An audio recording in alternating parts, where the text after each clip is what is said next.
on the book The Day After Roswell, which spawned a great deal of controversy and debate, which we'll all get into later on this afternoon.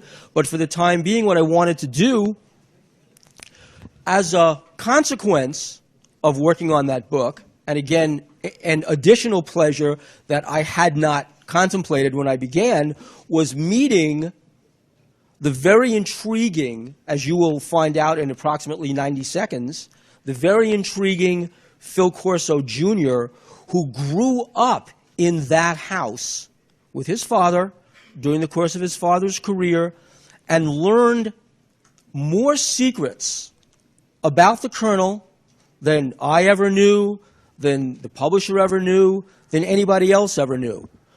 I saw one side of Lieutenant Colonel Corso. I saw the professional side, the military side, the side of the man who, and I'll say this unabashedly, was a member of a generation that all too sadly has long since passed. An absolute warrior for the flag. And he's gone. And his generation that fought and won the most terrible war this planet has ever seen is going as well. But he left a great legacy. And one of his legacies, which you'll hear, was the personal side of this man, what the other secrets were that I don't know about, that you don't know about, that the world doesn't know about. So to tell us about all this is Phil Corso Jr., my friend.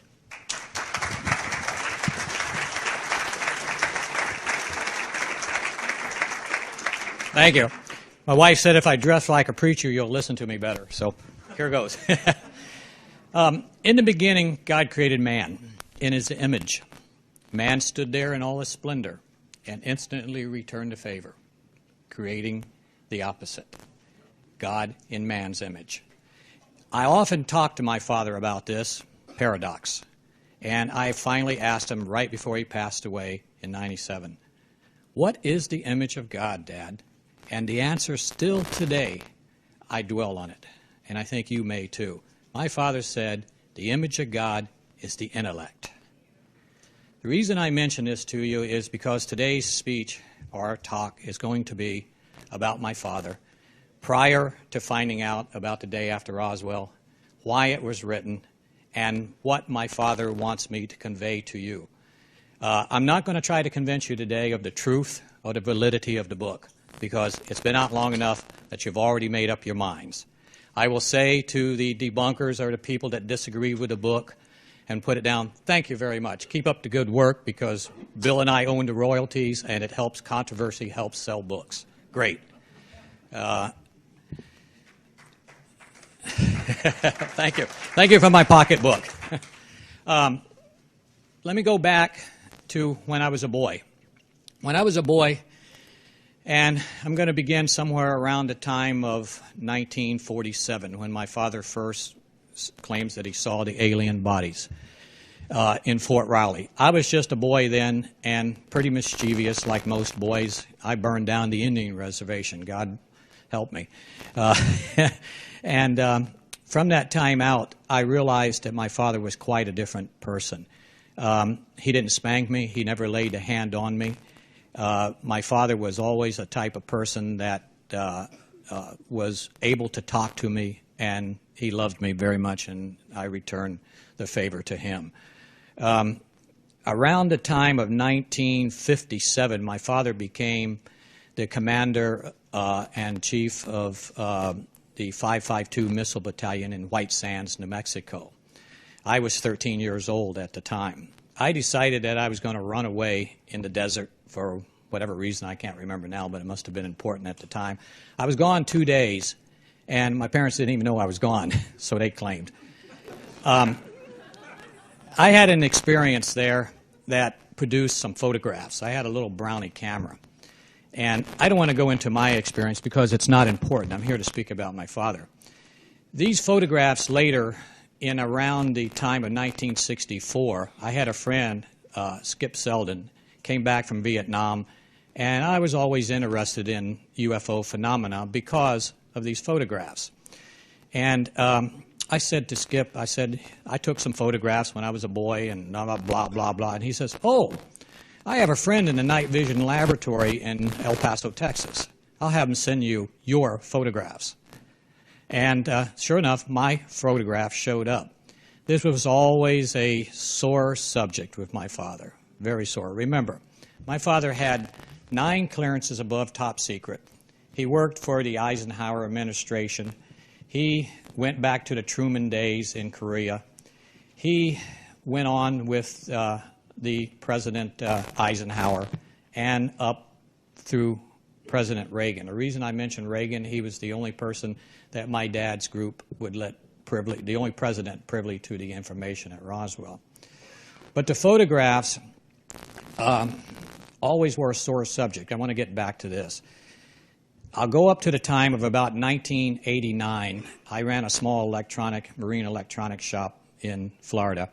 And I was sitting in a Denny's restaurant down in Lantana. And I had a very good friend, David Shearer, that was a black belt. One of his studies in the Eastern philosophies was he could look at your eye and tell impurities in your body, operations you have. And I was quite impressed by David's ability. And I asked my father at that dinner table, where's my photographs?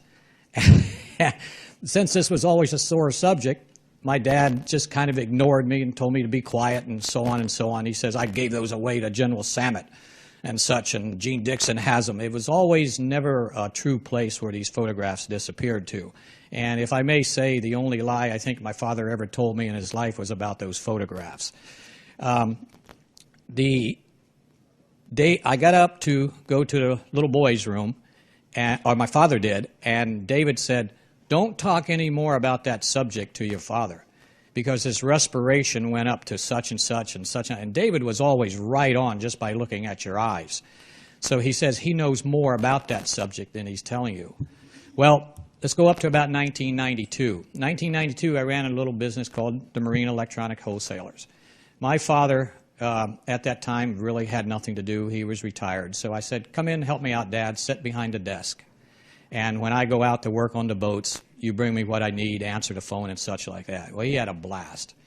I can remember President Reagan used to call him, and Dad would stand at attention behind the desk, you know, yes, Mr. President. He wanted to know mainly about foreign affairs. My dad was an expert on Soviets at that time, even though he was retired.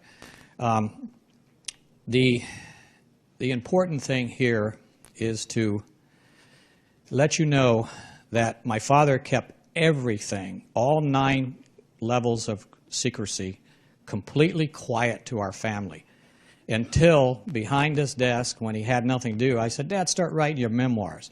Well, he started writing his memoirs, and he called the book what was the name of that book, Bill? Walked with Giants. And Dawn of a New Age. Yeah.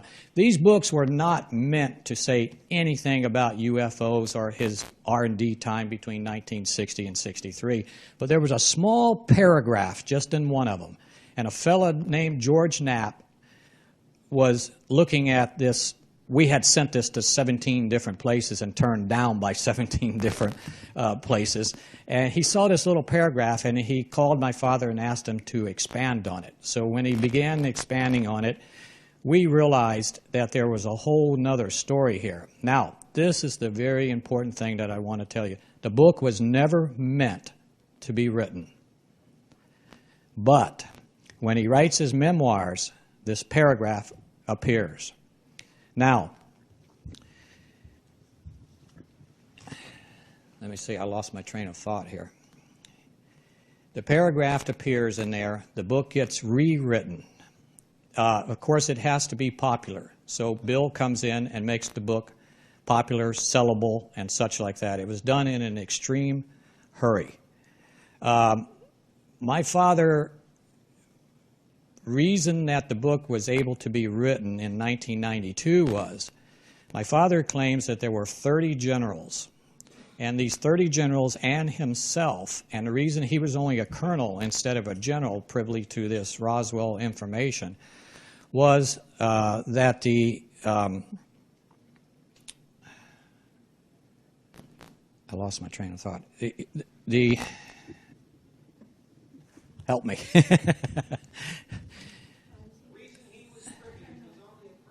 Yeah, they had a battlefield oath, the 30 generals, and this was a brotherhood. And coming from this brotherhood, they decided that no one was going to know this information except for President Reagan and, of course, Eisenhower, because Dad had Colonel North's job or originated a job during that time. The last to die, they said, could tell. The last to die was General Trudeau, which he worked for, and General Trudeau passed away in 1992. So Dad felt that he could go on and elaborate from this paragraph and write the book. It was a shock to me, shock to the rest of the family. In the beginning, it was that we didn't believe him. We questioned him over and over again. He says, oh, no, it's all true, and such like that. Why did you hide my photographs? Why did you do this? Were my answers and such. His answers on the photographs were, well, you didn't need to know. And being an intelligence officer and actually founding the basis of our intelligence apparatus that we had since 1947, which he attended Cambridge University to learn intelligence and bring back to this country and teach this intelligence training to our country. He is a person that would never say a thing unless he felt that you need to know. The book was elaborated on, and his main reason for writing the book was to let the young people know. He felt that the young people could handle the knowledge of knowing that we have been visited, that there is other places, that there is more than meets the eye to our life or our planet. He left a stack of documents for me. I've tried to distribute these on the internet. No, it didn't happen. It got shut down 2 weeks after we opened the internet. Our family, after my father passed away, we've been sued by people we didn't even know their names. And it's just, thank God that we were able to protect ourselves and come to the point that we're at now. I don't attend these conferences. I don't do these conferences. It upsets my 3 teenage sons, but yet I feel a compelling to at least keep myself in your image a little bit, where if something does happen or these stack of documents cannot be revealed, that you will know the reason that I'm floating down the Potomac River. We've had visitors to the house, very important visitors from the White House. I've been told at 40,000 feet, point blank in front of my nose, what to say, what not to say. I will say this. One of the things I'm not supposed to talk about is the Kennedy assassination. My father was Senate internal investigator that investigated the Warren Commission. It's still classified. And all I'll say to most of you is the directions that you're looking are not correct, and there are 50 people alive that it would still embarrass. And the financial advisor to John Jr. Came to my hangar. I built him an airplane, and they never picked it up. It was strictly to let me know what's what and what to say and what not to do. The book, The Day After Dallas, will never be written. That was my agreement. Sorry, folks, I sold out. I have a family, and that's the way it's going to stay, at least until I pass away. Sometime, maybe my children, my 3 teenage boys, will let that book be written. UFO subject doesn't make any difference, because it won't make any difference. Anything I say, anything Dr. Greer says, it won't make any difference. I will say this about Dr. Greer. God bless his soul. He really is truly trying to help. But you have to know where to look. He's looking in the wrong place for the wrong reasons, and it will never happen until someone knows where to look. My dad's documents say where to look. I had to hide these for 3 years in someone's attic until it was able to be put on microfilm and have enough people have it that we know that if the true documents, the real documents are destroyed, that we still have the other documents. One of the reasons that you won't know what takes place, and the small culvert groups that do keep it protected, like Dr. Greer says, is the fact that we had the Philadelphia experiment. My father Hollywood portrayed the Philadelphia experiment as a fluke, as a freak, that it shouldn't have happened, that it was a cloaking device that went wild and such. Not true. My father, before he passed away, which I have the document, the true document from the Philadelphia experiment, which I'm not supposed to say because these things could be deemed as classified, that Einstein worked on that experiment, my father revealed. And if Einstein worked on it, there were many others that worked on it. Remember, my father was in charge for Eisenhower Operation Paperclip, which brought von Braun and Olbert and such to this country, which worked for my father the entire time he was in the military. These people, these scientists, there's a reason that the covert groups think that they're doing the right thing by protecting these technologies and keeping you from knowing and me from telling you. And the reason is this Philadelphia experiment is an experiment in time travel. It worked, and it worked well, and we've had it for a long time. Now think about this. Just the fact that you would know that there's a future would allow you to do things that you shouldn't be doing. For instance, would it make any difference if we dropped an atomic bomb over in the Middle East? No, because the world's still going to be here. We know that, don't we?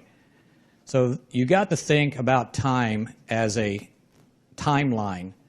And the timeline that we're in right now, because of the gift of Roswell, and as I say gift, I don't say accident or a crash, because of the gift of Roswell, because of this timeline, we live in an altered timeline. We have supertenestial fibers, we have integrated circuit, we have laser, we have fiber optics, all which came between the period of 1960 to 1963, which my father and General Trudeau put out the money and the artifacts and the teams of scientists to work on these items where you can have them.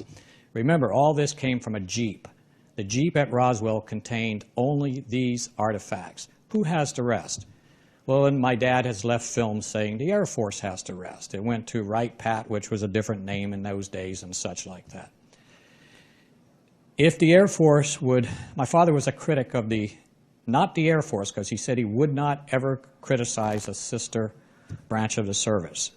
But he would criticize some of the people in there, including the Secretary of the Air Force, for they are the ones that are keeping these technologies from you.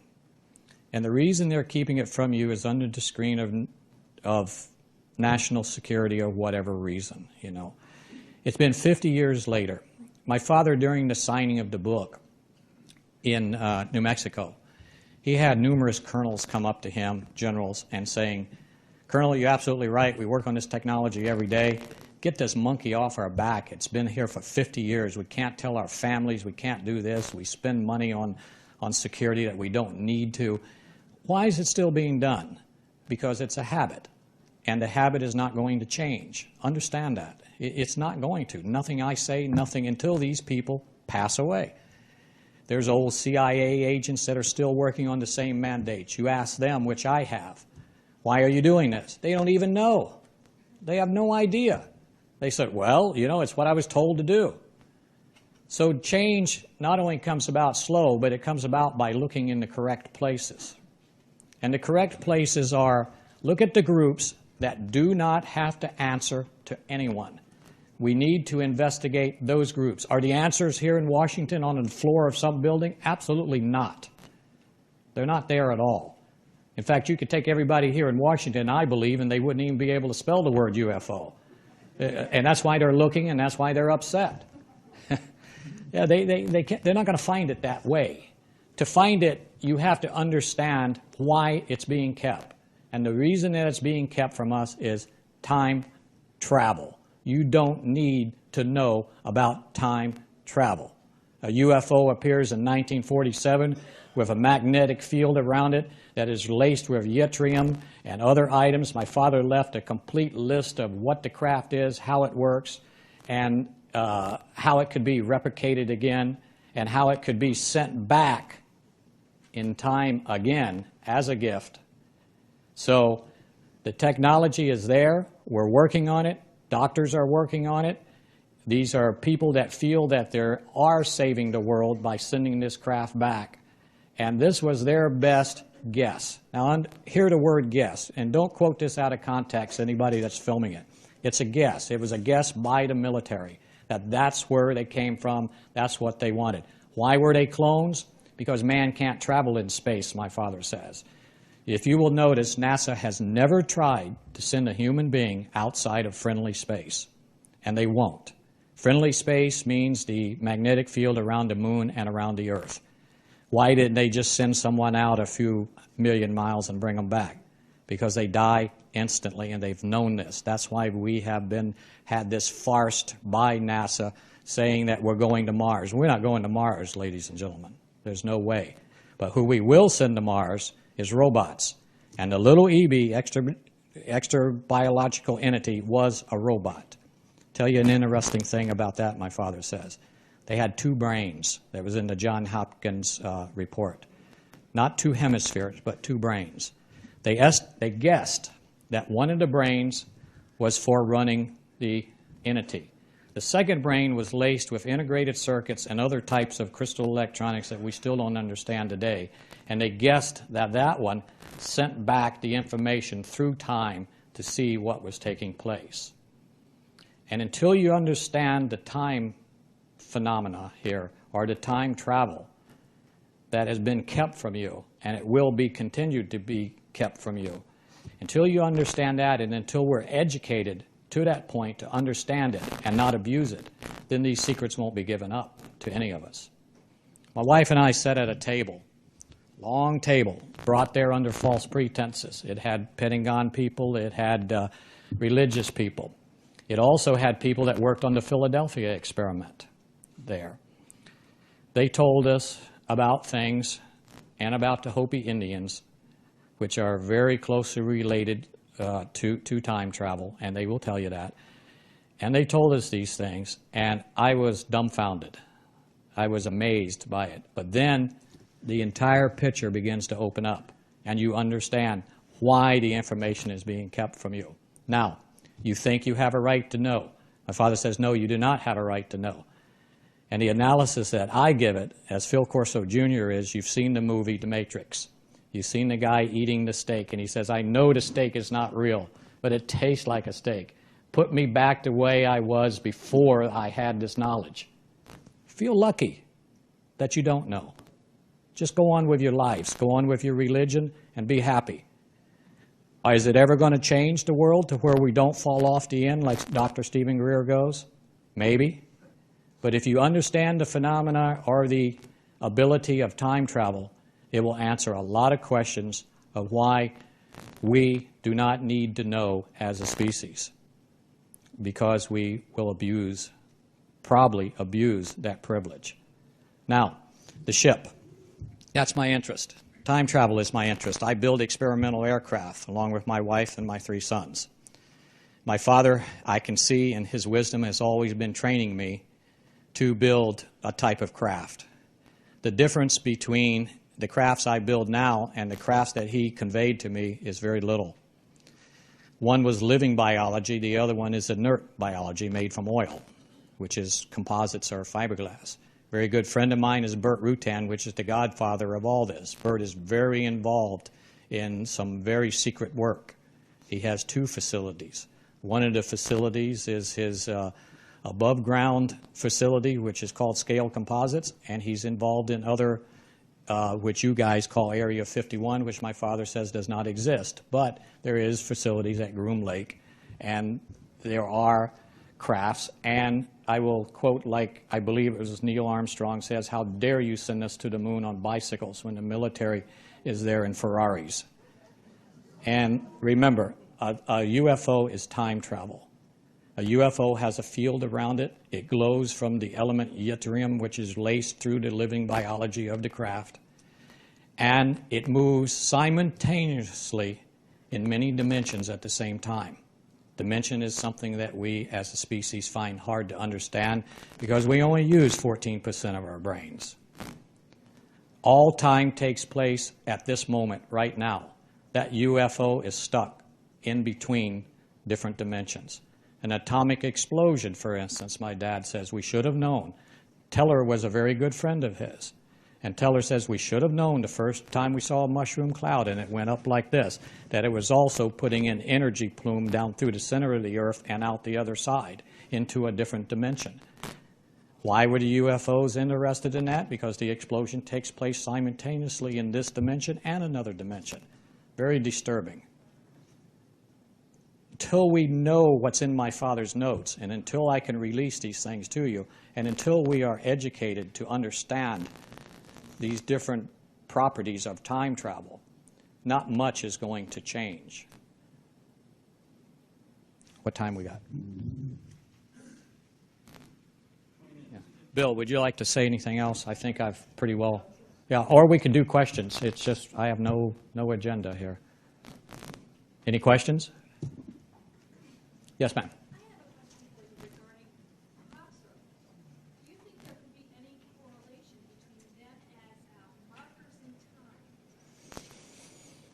You know, I don't know. My father died before crop circles. Okay, is there any correlation between time and crop circles? I don't know. You know, I have my own personal beliefs, but, you know, I don't think it's that important. But crop circles are certainly mysterious. They're certainly beautiful. There must be a reason for them. If people are making them, you know, then they're keeping all of us intrigued. I don't know. You're welcome. Yes, sir. I take issue with one of your statements that it would be better to forget and not to know the truth in terms of knowledge about, if, as you say, your father had and you can't dispute it. I appreciate it and go along with your reasons for not doing it, but I think that's a very dangerous statement to ask a group, especially this group here. Yes. I saw the looks. I saw the looks on your face. Yes, it's something that you don't want to hear. That's right. All I'm telling you is what my father said. My father says, yes, you don't need to know everything. And I'm sorry, but that's the way that that's the way he put it to me. And indeed, he did not tell us, even our family, anything prior to 1992. So you don't need to know. Maybe you'll need to know tomorrow. I hope so. What do we need to know about? You need to know where to look. You need to know where to look and why to look. And if you expand on this thing of time travel I just mentioned to you, you will begin to understand why it's kept from you. What about energy? What do you mean energy? Alternative energy. Alternative energy? Oh, yes. Dr. Greer's right. They're there. And I've talked to Dr. Greer. He's been to my house. Yes, they're there. And my father told him about them. He told about a small atomic unit the size of a football, this big, type of this table, that they put in Alaska and it produced so many millions of gallons of water through a reverse osmosis unit, ran by itself for 6 years, and it was just a test. Then they took it and threw it away. Why? I don't know. Do you think that we don't need to know about that? No, he told about that. They're in his notes, but I can't release these notes. I've tried. If anyone else thinks that they can help me release them, you know, God bless you. Help me. Don't you think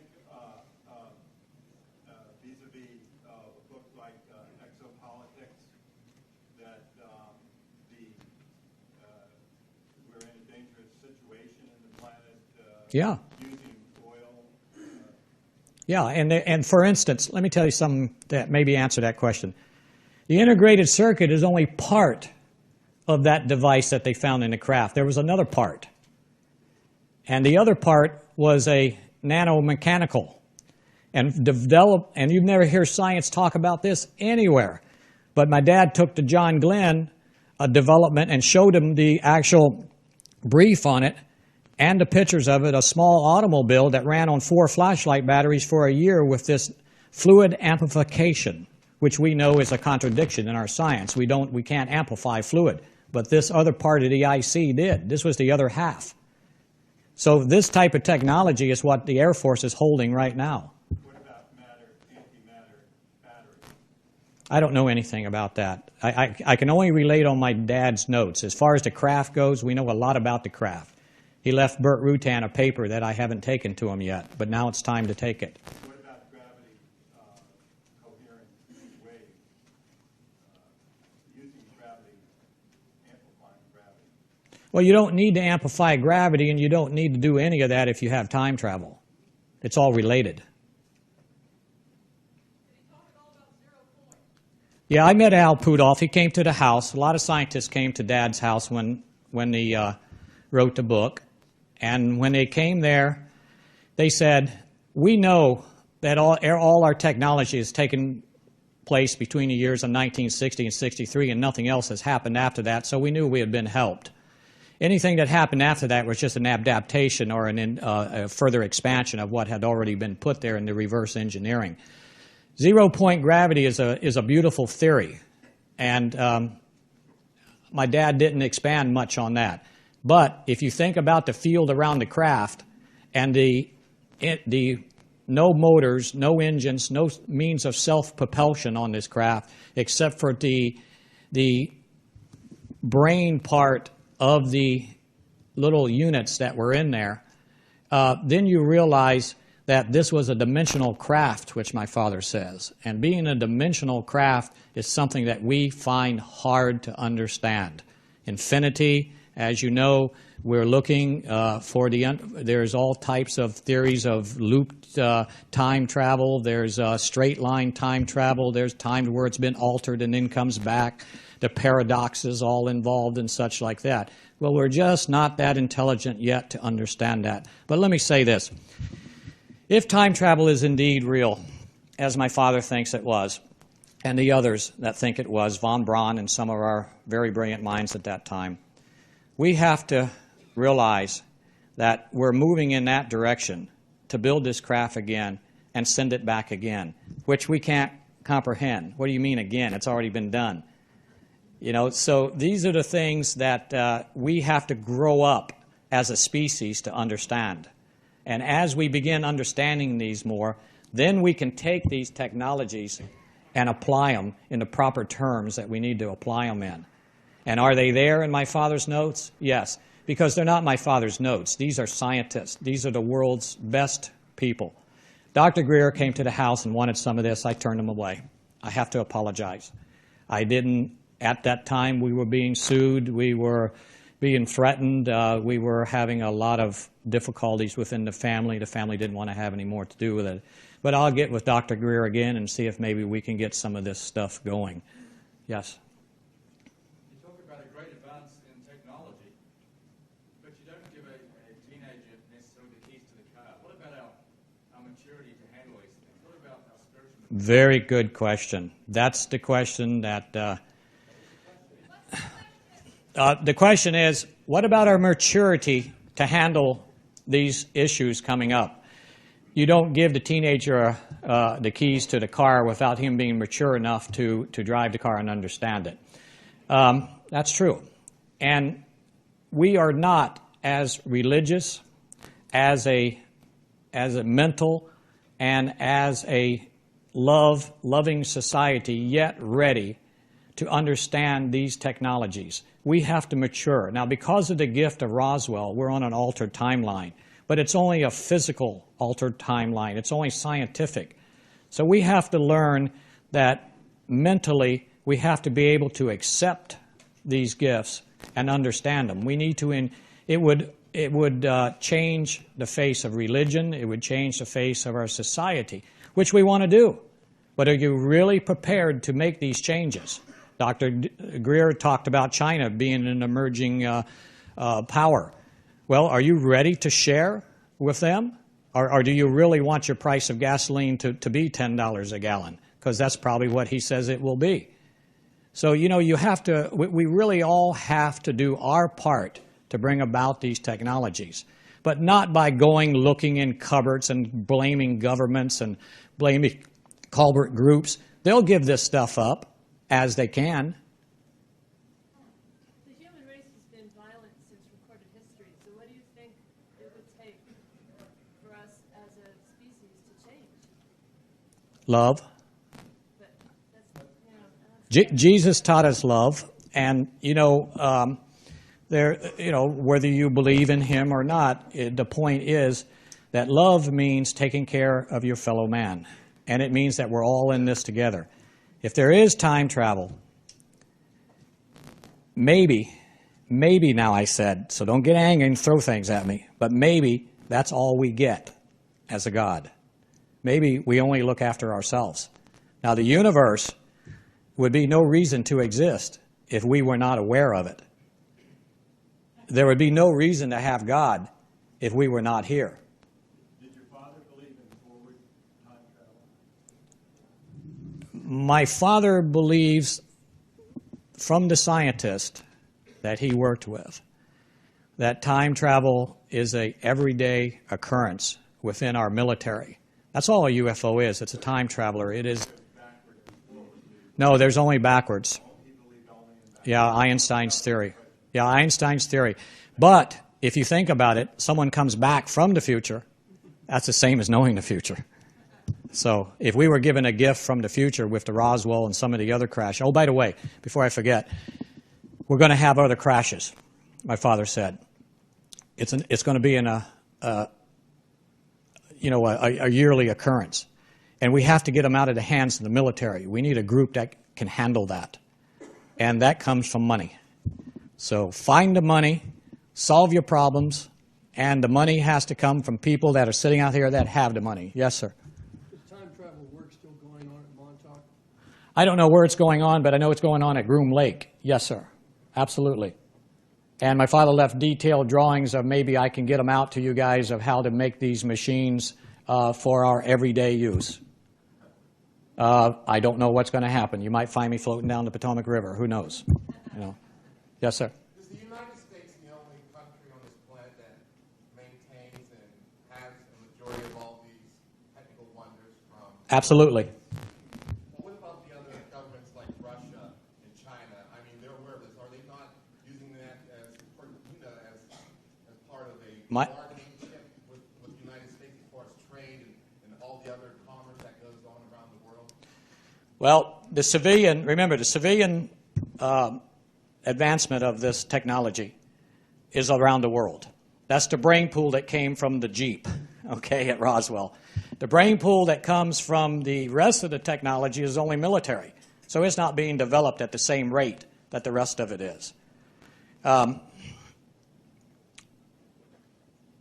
Any other questions? What about Iraq and the solid point in exopolitics that the military wants to gain access to a Stargate technology in Iraq, and that's the reason it's going into Iraq? I don't know. All I can say is, Very detailed explanation in exopolitics. well, the Roswell craft is a time traveling, so it is a Stargate. So, think of it that way. Yes, sir. I don't know. Yes, sir. Time loops, if they actually are capable of doing the time travel now, are they altering our time loops constantly? We live in an altered time loop right now because of the technology. But are they redirecting us as they can change the future if they go out into the future? That is Who's they? What do you mean? military, they have that capability? Yeah, the military has the capability, and I don't think my father thought that they don't understand it too much either, and that's why it's kept quiet until they learn more about it. Remember, the craft moves through all time and space simultaneously, very hard to comprehend. But if you see a craft moving in the 50s, you could also see it moving in the year 2032. That's why it looks opaque. That's why it has auras around it and such like that, because it's dimensional travel. Now, Einstein states in relativity theory, you move from point A to point B, you travel toward the speed of light, and time begins to slow down and such. So you see, there is no classical travel of Flash Gordon going to a nearby planet. There's only dimensional time travel. When you begin going to the other planet, you're dimensionally time traveling. Yes, sir. Well, I'm wondering if your father ever said anything to you about, I guess, a man he considered his mortal enemy, Philip Klass. Because as you know, he did talk to me about it. I don't know who that is. He's a career debunker. Oh. These UFOs don't exist. I'm sorry, I asked if his father had ever said to Phil Jr. about Philip Klass. Most of you people know about, he's the big debunker. He's been fighting against UFOs existing for 40 years. Just curious to know if he had said anything to you about it. No, but remember again, time travel is the reason that there's debunking. Not because of UFO, not because of technologies, not because of that. It's because they don't understand it too much more than I do, which is a peanut shell. It's new.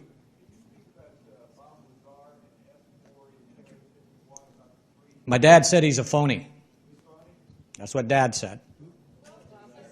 I have no opinion whatsoever about him.